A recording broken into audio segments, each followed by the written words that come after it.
ভালো, কিন্তু বিদেশি বিনিয়োগ বাস্তবায়ন করার জন্য ধীরগতি, এটা নিয়ে আমাদের খেয়াল রাখতে হবে। বিদেশি বিনিয়োগ কোন ক্ষেত্রে হবে, কতটুকু হবে, সেটা নিয়ে অবশ্যই একটু যাচাই করা দরকার এবং এটা জনসমক্ষেও আসা দরকার।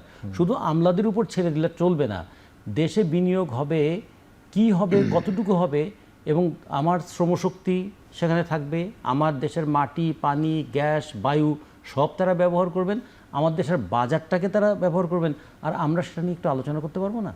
ফলে এই আলোচনা করতে যেটুকু সময় দরকার সেটা দেওয়া দরকার, কিন্তু সেটা না দিয়ে শুধু যদি কলম আছে আর ফাইল আছে, দ্রুত স্বাক্ষর করে দিলাম, কি স্বাক্ষর করলাম, এটা দায়কে বহন করবে, এটা কি আমাদের দেখতে হবে? অবশ্যই। মোস্তফা কামাল ভাই, মানে বিদেশি বিনিয়োগ নিয়ে আসলে অনেক কথাবার্তা রয়েছে এবং তার মধ্যে কথা হচ্ছে যে যেহেতু ইন্টারিম গভর্নমেন্ট ছিল, অনেকে বলছিলেন এই সময় অনিশ্চয়তা থাকে, বিনিয়োগ করতে চান। এখন তো গণতান্ত্রিক সরকার, এই সময় আশা কতটুকু দেখেন? আশা দেখতে চাই, আশা না থাকলে তো অবশিষ্ট কিছু থাকে না। ইন্টারিম যে সরকারটা ছিল, এখানে ডক্টর ইউনূস ছিলেন প্রধান, তার বিশ্বব্যাপী একটা উচ্চতা আছে, যে কারণে তখন কিন্তু কারো কারো বিশ্বাসও হয়েছিল যে তিনি যে বিদেশি বিনিয়োগের কথা বলছেন, আবার অ্যাপ্রোচটা এমনভাবে ছিল, কখনো কখনো অঙ্কসহ জানানো হয়েছে, দেশের নামও জানানো হয়েছে, বিদেশ থেকে লোকও নিয়ে আসা হয়েছে, বিনিয়োগ বাড়ানোর জন্য, যে এতই বিনিয়োগ আসবে, উপচে পড়বে।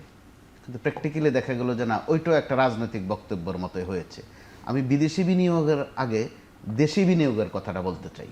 আমাদের বাংলাদেশে এমন অসংখ্য প্রতিষ্ঠান আছে, হাতে গুনে শেষ করা যাবে না, তারাও কিন্তু বিদেশি বিনিয়োগকারী, কারণ বিশ্বের বিভিন্ন দেশে তারা বিনিয়োগ করে, ওইসব দেশে তাদেরকেও কিন্তু বিদেশি বিনিয়োগকারী বলা হয়।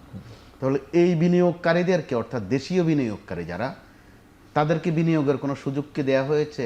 ইন্টারিম সরকারের 1.5 বছরে দেওয়া হয়নি।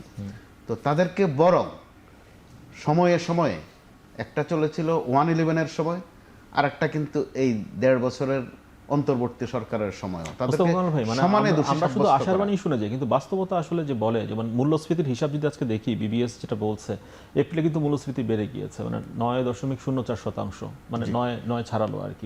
এই মূল্যস্ফীতি যে আমাদেরকে আরো কোন অন্ধকারের দিকে নিচ্ছে, একটু ভাবনার বিষয় আছে। সমান্তরালে খাদ্য সংকটের একটা কিন্তু আমাদের নাকের ডগায় বাড়ছে গত কয়েকদিন ধরে। বিশ্ব স্বাস্থ্য সংস্থা থেকে বলা হয়েছে, বিশ্ব খাদ্য সংস্থা থেকে বলা হয়েছে, তার উপর হাওরে যেটা ঘটে গেল, এটা কিন্তু খাদ্য সংকটকে একটা আরো স্পষ্ট করলো, একটা সিগন্যাল দিচ্ছে। আর খাদ্য সংকট মানেই সমান্তরালে পুষ্টি সংকটেরও বিষয় থাকে। সাম্প্রতিক যে হামে মৃত্যু, সেখানেও কিন্তু পুষ্টিহীনতার কথা আছে।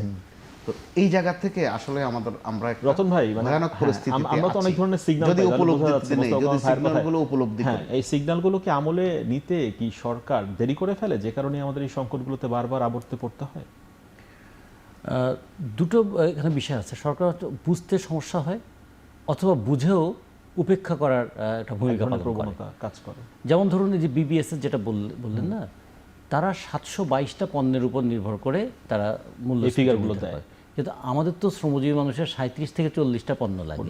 এগুলোর মূল্যস্ফীতি কত সেটা যদি দেখি, তাহলে কিন্তু 9-এর উপরে অনেক বেশি হবে। আমাদের এই জন্য খেয়াল করা উচিত যে আমরা বলেছিলাম অন্তত 6টা পণ্য, শ্রমজীবী মানুষ, কৃষক, সাধারণ মানুষ, এই 6টা পণ্য রেশনে একটু দেওয়ার ব্যবস্থা করুক। সরকার সব কিছু করতে পারবে না, কিন্তু কিছু তো করতে পারবে মানুষকে স্বস্তি দেওয়ার জন্য।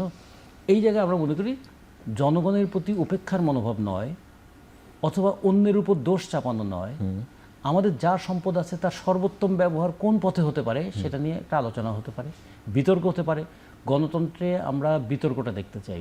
সংসদে শুধুমাত্র গাড়ি বাড়ি, প্লট, ফ্ল্যাট এগুলো নিয়ে, অথবা হাঁ জয়যুক্ত হয়েছে তা নিয়েই যেন আমরা বিতর্কটা, দূরবর্তী যে সংকটের আভাসগুলো রয়েছে সেগুলোকে অ্যাড্রেস করে আমরা দ্রুত পদক্ষেপ, বিতর্ক হোক, আলাপ হোক, সংলাপ হোক, সেই বিষয়গুলো দেখতে চাই।